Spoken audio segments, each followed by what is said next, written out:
Hi friends, അസ്സലാമു അലൈക്കും. നമസ്കാരം. എല്ലാവർക്കും ബീബാസ് വേൾഡിലേക്ക് സ്വാഗതം. എല്ലാവർക്കും സുഖമാണെന്ന് കരുതുന്നു. ഇന്ന് ഞാൻ വന്നിട്ടുള്ളത് ചെറിയ മക്കൾക്കൊക്കെ കഫക്കെട്ടും ചുമയൊക്കെ മാറാതെ വരാറുണ്ട്. ഡോക്ടറെ കാണിച്ചിട്ട് പനി മാറും, പക്ഷെ കഫക്കെട്ടും ചുമയും മാറാത്തൊരു അവസ്ഥ വരാറുണ്ട്. അപ്പോൾ ആ ഒരു സമയത്ത് കൊടുക്കാൻ പറ്റിയൊരു മരുന്നുമായിട്ടാണ് ഞാൻ വന്നിട്ടുള്ളത്. വീട്ടിലുള്ള സാധനങ്ങൾ വെച്ചുകൊണ്ട് തന്നെ തയ്യാറാക്കാൻ പറ്റിയിട്ടുള്ളൊരു മരുന്നാണിത്. അപ്പം ഇത് എൻ്റെ മോൾക്ക് ഞാനൊരു 6-7 മാസം ആയപ്പോൾ തന്നെ കൊടുക്കാൻ തുടങ്ങിയിട്ടുണ്ട്. ഏകദേശം 2.5 ml വെച്ചിട്ടാണ് ഞാൻ മോൾക്ക് കൊടുത്തുകൊണ്ടിരുന്നത്.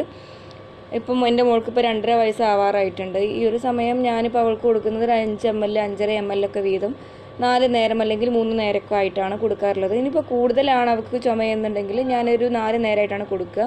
കുറവാണെങ്കിൽ 3 നേരമായിട്ടാണ് കൊടുക്കാറുള്ളത്. വളരെ വീട്ടിലെ സാധനങ്ങൾ വെച്ചിട്ട് തന്നെ നമുക്ക് പെട്ടെന്ന് തന്നെ തയ്യാറാക്കാൻ പറ്റിയിട്ടുള്ള ഒരു മരുന്നാണ്. അപ്പോൾ അതെങ്ങനെയാണ് തയ്യാറാക്കുന്നതെന്ന് നോക്കാം. അതിന് മുൻപ് തന്നെ നിങ്ങൾ എൻ്റെ വീഡിയോസ് ആദ്യമായിട്ട് കാണുന്നവരാണെങ്കിൽ സബ്സ്ക്രൈബ് ചെയ്യുക. അതിൻ്റെ ഇപ്പുറത്ത് തന്നെ ഒരു ബെല്ലൈക്കണും കൂടി ഉണ്ടാകും.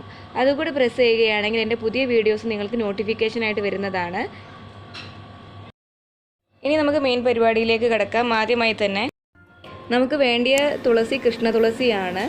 ഡാർക്ക് ലീഫുള്ള ആ ഒരു തുളസിയാണ് നമുക്ക് വേണ്ടത്.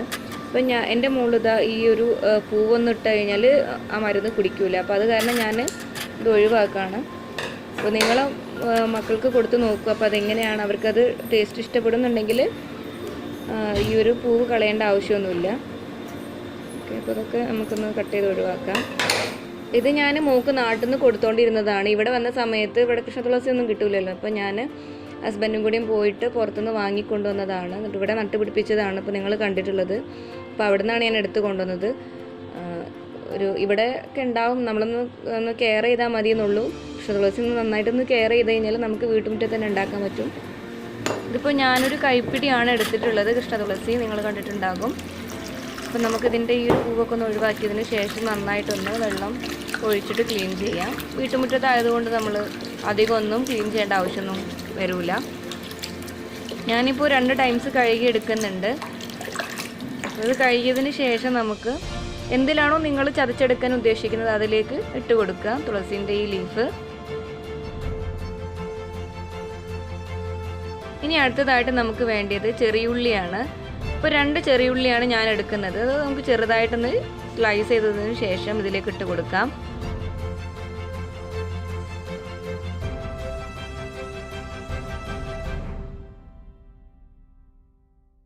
ഇനി അടുത്തതായിട്ട് നമുക്ക് വേണ്ടത് മധുരത്തിന് ആവശ്യമായിട്ടുള്ള കൽക്കണ്ടമാണ്. അപ്പം അതില്ലാന്നുണ്ടെങ്കിൽ ശർക്കര ചേർത്ത് കൊടുക്കാം. പക്ഷേ ഏറ്റവും നല്ലത് കൽക്കണ്ടം ചേർത്ത് കൊടുക്കുന്നതാണ്. നന്നായിട്ടൊന്ന് ചതച്ച് കൊടുക്കാം നമുക്ക്. ഇത് പിന്നെ ഞാൻ 2 ടൈപ്സിലേക്ക് കാണിക്കാം. ഇങ്ങനെയും ചെയ്യാം. നമുക്ക് മിക്സിയിൽ ചെറിയ ജാറിലിട്ടിട്ടും ഒന്ന് അരച്ചെടുക്കാം.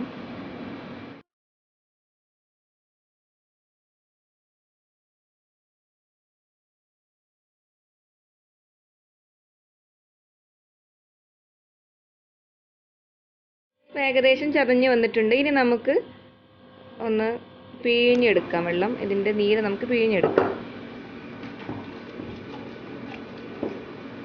കൈയൊക്കെ നന്നായിട്ട് ക്ലീൻ ചെയ്തിട്ട് വേണം കേട്ടോ ഈ ഒരു പരിപാടിയിലേക്ക് ഇറങ്ങാൻ. അത് ഞാൻ പറയാൻ വിട്ടുപോയതാണ്. പ്രത്യേകം ശ്രദ്ധിക്കുക, മക്കൾക്ക് കൊടുക്കാനുള്ളതാണ്. അതേപോലെ തന്നെ നമ്മൾ ചതച്ചെടുക്കാൻ ഉപയോഗിക്കുന്ന ആ ഒരു പാത്രവും നന്നായിട്ട് ക്ലീൻ ചെയ്തിട്ട് വേണം ഉപയോഗിക്കാൻ.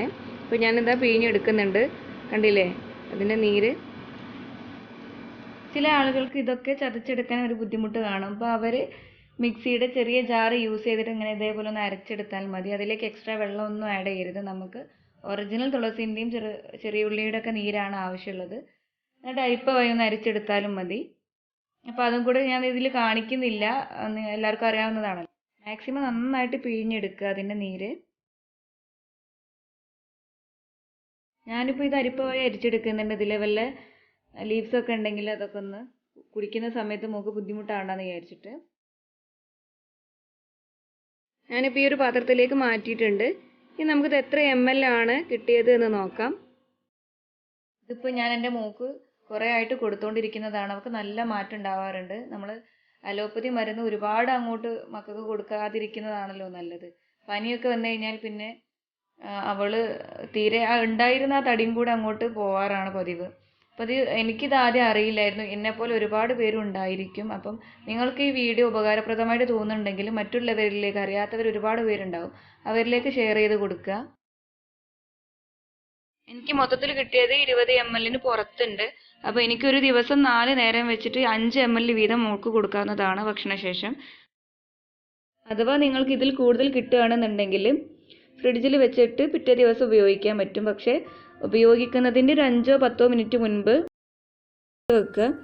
ആ ഒരു നീര് നോർമൽ ടെമ്പറേച്ചറിൽ ആവുന്നത് വരെ വെയിറ്റ് ചെയ്തതിന് ശേഷം മക്കൾക്ക് കൊടുക്കുക.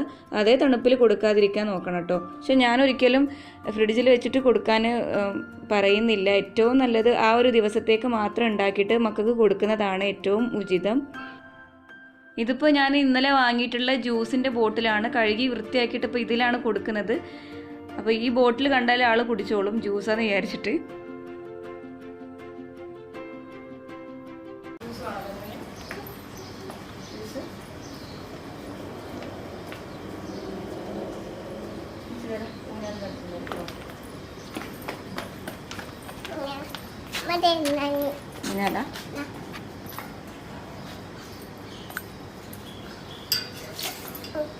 ജ്യൂസ് ഇട്ടെ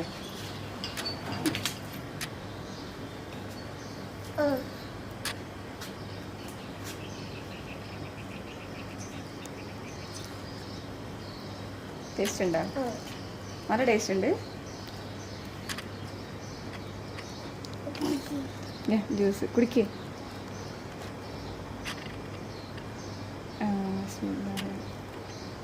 നല്ല ടേസ്റ്റ് ഉണ്ടോ?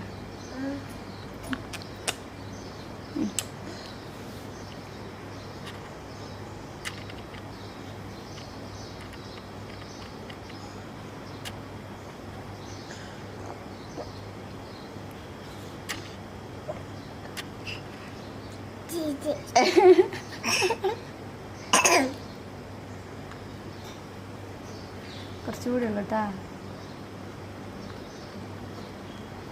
ഇപ്പൊ ഫിനിഷോ ജ്യൂസാണ്.